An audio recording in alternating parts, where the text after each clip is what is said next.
So we're now on step 14, and that is create the path that resembles a tooth. So we're going to create this little path here. And to do this, we need to zoom in quite a bit.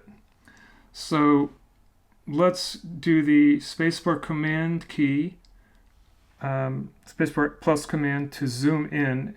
But this time we're going to drag diagonally across the tooth shape in the template image.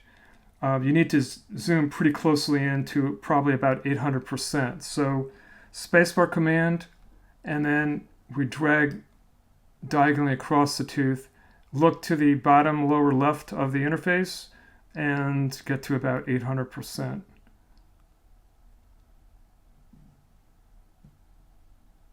Somewhere around there. Now select the pen tool on the tools panel, and we're going to trace over the tooth shape on the tracing template using 2 corner points. These are different than the straight points that we've been creating up to now.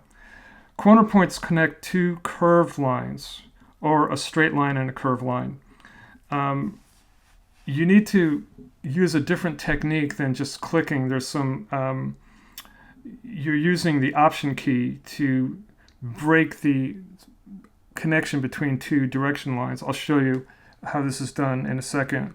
But it's a different technique. So we take the pen tool and we're going to drag in the direction of the curve. So we're going to, the first curve is going to go up like this. We're starting down here and we're going up like this. So we're going to drag in the direction of the curve like that.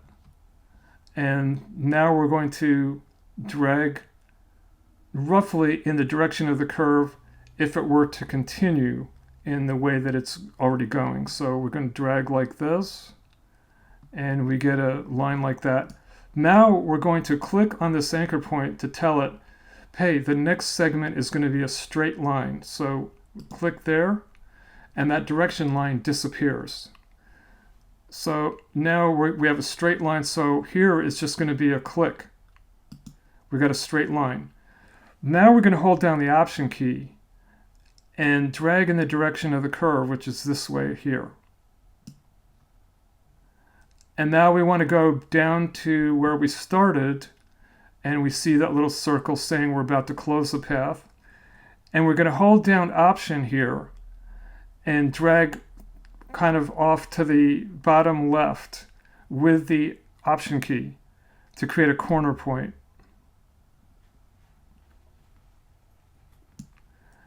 So creating and editing corner points takes a lot of skill and practice. I'm just showing you the basics, but it's something that you really need to spend some time with. Okay, let's select the Direct Selection tool. And now let's adjust the anchor points to match the tooth shape if we need to. There's very little I need to do here, but I'm going to move this anchor point like that and maybe change this a little bit.